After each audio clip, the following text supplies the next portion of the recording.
Thank you, everybody, especially thanks to the panelists. This is we did these in Australia a few months ago, and this is even an evolution on the discussion there. So it just shows the more people you bring into the conversation, the more perspectives you start to get. And this is it's a fascinating area because it's very challenging for all of us. I was recently putting together something for the book that's coming out, and I read this quote by the guy Subcomandante Marcos, who led the Zapatista revolution in 1994 in Mexico. And he has this great quote where he says, "Sorry for the inconvenience, but this is a revolution." And I just thought that is so applicable to this, because this is a massive inconvenience to the way we've traditionally done business and the way we're set up to do business. I mean, social media is a huge, it's a huge disruption, and we really have to, get on top of it. I mean, you've seen from our research, and I won't labor this, but people are using social media for business. They're using it to reach out and make connections. They're using it to create personal brand. They're using it to generate value for customers. And one of the toughest parts about this is that, and especially for salespeople, is that you've got to understand that in this social media and social selling world, you have to provide value initially without expecting anything in return. And we've all grown up in this give-to-get culture, right? Over, throughout our careers, it's like, I will give you some information as long as you give me something in return. And that's always been the way it has been. And then when technology took over, like marketing automation systems, we were able to automate that. So, if you want my white paper, well, I'm going to get your information from you. You're going to have to give me your name and your email and your phone number, and I'm going to harass you. Immediately it's going to go to a salesperson who's going to call you 10 seconds later, which is why I always give my neighbor's phone number. No, I don't. Actually, I give the person 2 doors down because it's never a good idea to upset your neighbor too much. But the point being that that's no longer, you can't operate like that any longer, because I can get that information. I guarantee you, whatever information you're trying to hold back, I can find that information somewhere. It may take me a little time, I may have to go to other people, but I can get that information. So all you are really doing now is annoying me.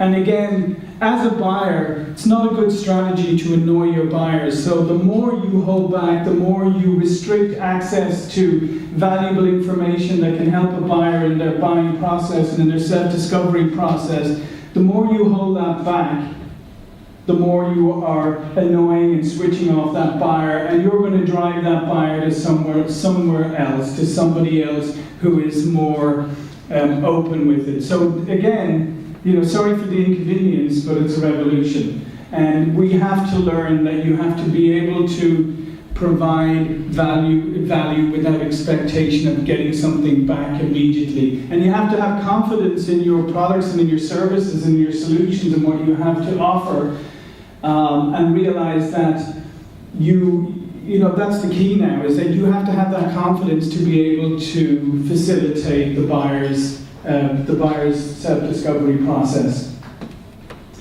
However, the problem is, most people don't know how to maximize the use of this. Most people don't know how to create the right message, because we're not skilling up our people. I mean, when you did that straw poll earlier, and only 5% feel that they have adequate training. This is not simply an issue for sales. I know this is a social selling forum. This is an organizational challenge, because you have to equip your organization in order. You've got to teach marketing that they have to be able to engage in a more personal, buyer-focused way. They have to be able to provide information, take down the gated forms, the gateway, stop all that nonsense.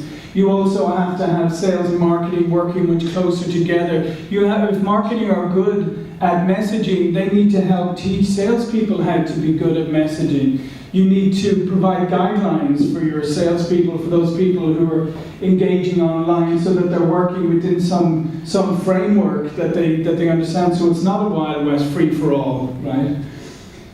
So the emerging trends, as you can see, is, as I just referenced, salespeople struggling with creating the right messages. Discipline is required, and that, as I said, is an organizational thing. And I think organizations need to make this decision that if you focus on the buyer, you look at things from a buyer perspective, the whole thing is to make it easy for your buyer to operate in the way that they want to operate. And if you do that, then you will give the right direction to your marketing teams, you give the right direction to your sales teams, you'll give the right direction to your customer service people, to anybody who engages with the buyer, whether it's directly, indirectly, or whether it's through social platforms. You've got to look at things through the lens of the buyer. Our philosophy and our approach to social selling on its own is, first of all, is it has to become an integral part of how you operate, your daily operating rhythm. So you have to actually, begin a process where you have a daily discipline on how you leverage social media. Again, and it's not to promote yourself, it's to help your buyer, right? And that should be your frame of reference all the time. You need to inspire and educate. And that's the other thing as well, as I said at the very beginning, is, don't just share things randomly, because that's not creating value. Or as my mother used to say to me, if you've got nothing to say, don't say it. Right? She still says that to me. And I can take her advice. But, the whole idea is that, is if you have nothing of value to share, or you're not adding something of value, or providing something of value, don't do it for the sake of thinking, okay, it's been 20 minutes since I tweeted or since I posted something. And to some degree, I think some of the technology has not been helpful, because if you look at Huthwaite and things like that, where you can put tons and you can create all your tweets and you can time them so they just go out like that. I don't think that's helpful. I think, as Marco said, digital pollution, I think they've been great at adding to digital pollution, because, again, just because I can doesn't mean I should. So you need to use the technology sparingly, and again, look at, am I doing something that's creating value, or am I simply adding to noise pollution? So develop your own brand, become a micro-marketer. You really have to look at yourself now as a salesperson, as a marketing person, as you represent your organization's brand just as much as the brand itself does. And that's why we said earlier, it's important that everybody at all levels of the organization realize that they are now ambassadors for the organization, because that is how people view you now. They don't view you as a name and as a logo and as a set of products. They now look at you as a collection of people, because they can access and find out who you are. So you've got to remember that you're now representing that brand. And find the platform technique that works best for you. And the model that we adopt here is quite a simple one. The first one is to search, and that's where you become the researcher, really understand what's going on, what's important to your buyer, what's happening in the industry, what's happening in their segment, what's of importance to them, what are they talking about. So it's a real discipline to hold back and look and do that research. And I know that's difficult sometimes, and it also raises challenges for sales management.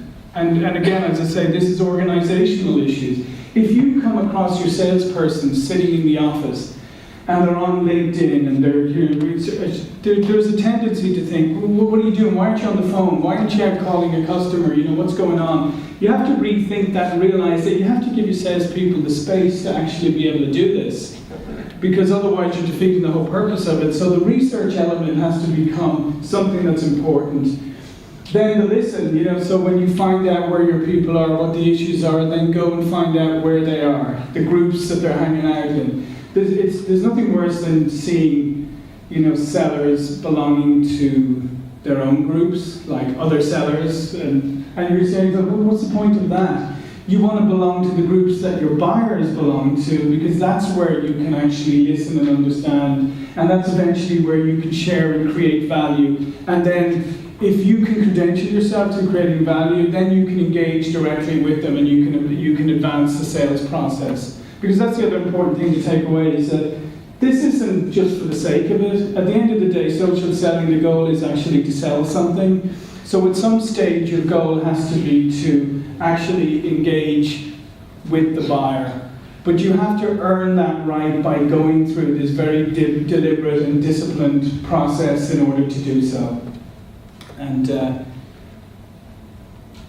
that's the key takeaway, I think, today, is that number one, be deliberate, two, be disciplined, and three, remember that this is a challenge for your organization, not just for individual sellers, not just for marketing, and it all is driven by the buyer. So think Buyer 2.0, think of how your buyers want to be serviced, and the best way of understanding that is go talk to your customers, go ask them how they want to execute their buying process nowadays, and then see how you can facilitate that in the optimum fashion.